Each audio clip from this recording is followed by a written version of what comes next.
What does that even mean? Do the next right thing. He didn't say much at first, just kind of nodded his head in understanding. Then he looked me dead in the eye and said, if you keep worrying about all that shit coming down the pike, the stuff you can't predict, it will consume you. There once was a man stuck in the chaos of his own life. Whether that chaos was his fault or completely outside of his control, he wasn't sure, and it really didn't even matter. All he knew was that it was there. And it never seemed to go away. He felt paralyzed, trapped between just trying to survive and the fear of making another wrong decision. Or worse, screwing up the one chance he had left. Sound familiar? If it does, stay tuned. I've been there, and maybe what helped me can help you too. Yeah, brothers, I've been there. And not just once, but over and over and over again. Sometimes it was so deep I didn't think I'd ever make it out. Like the time I spent a night in a rural county jail in northern Stevens County. Yeah, that one hurt. Especially when I had to call my mom to pick me up and help me get my car out of impound. That one was rock bottom, but quiet. And sometimes it's not even that serious. Like the morning I got a flat tire on my way to teach gym class and locked my keys in the car while changing it. I ended up having to break into my own house just to get the spare key. Different kind of chaos.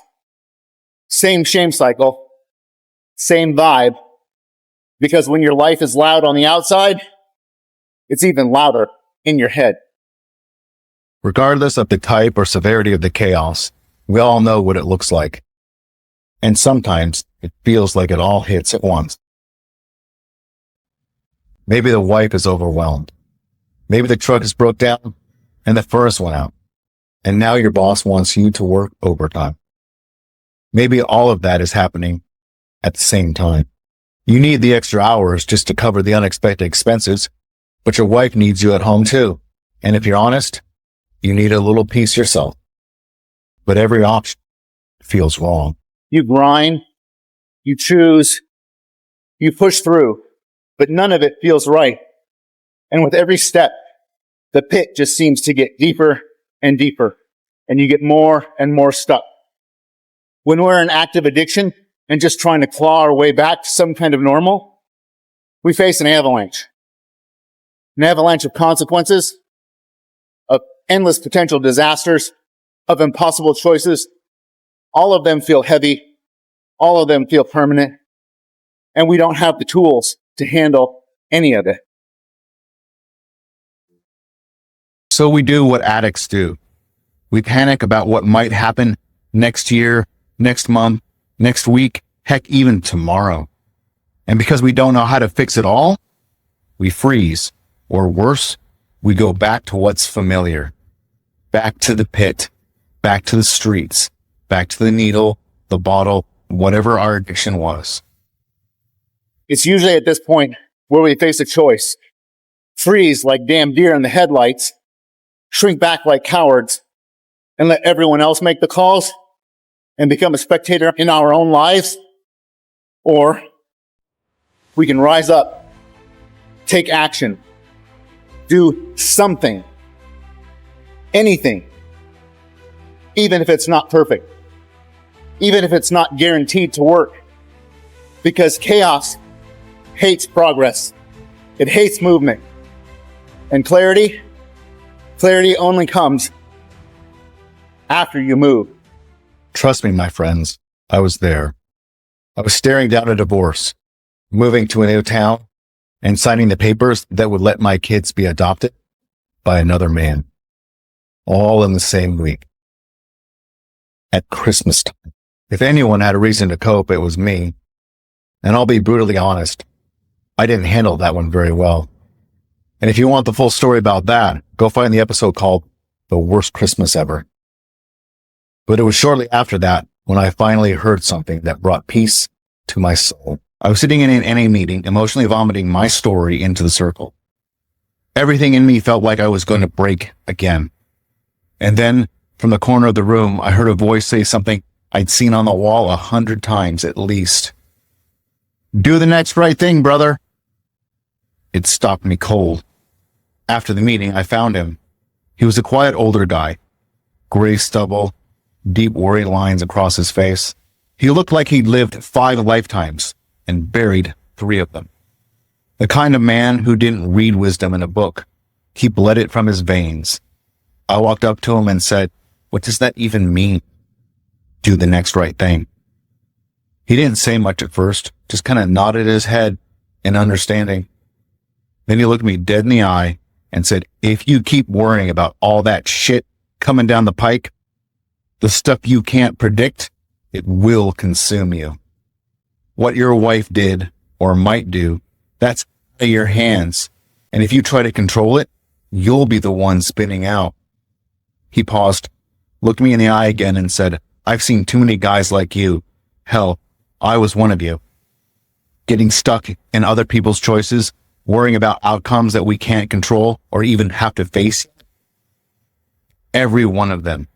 Back to the streets, back to the bottle, back to the pit.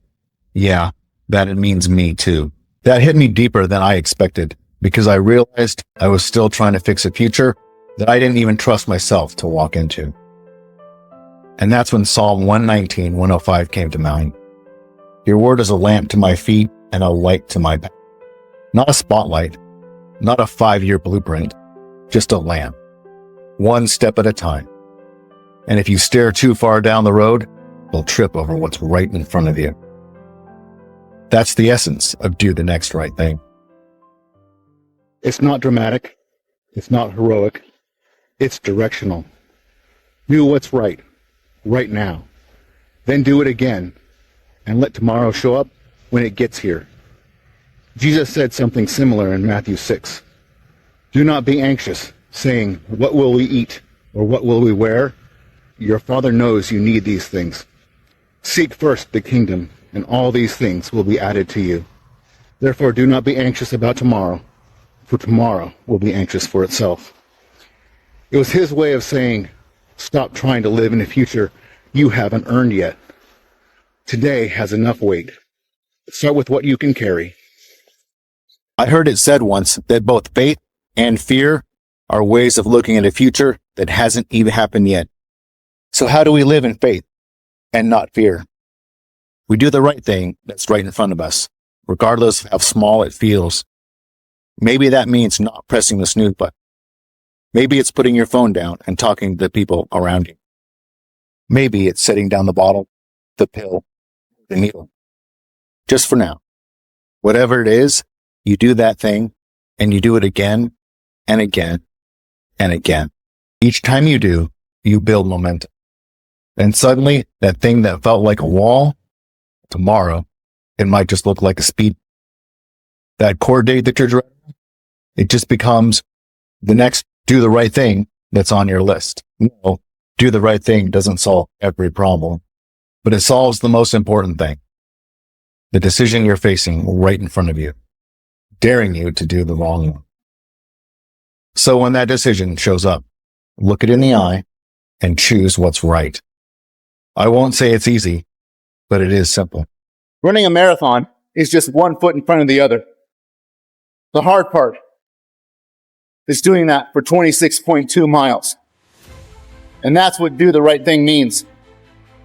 You've been sprinting through life for too long. Slow down.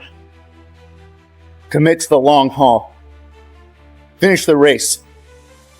Like Paul said in 2 Timothy 4:7. I have fought the good fight. I have finished the race. And I have kept the faith.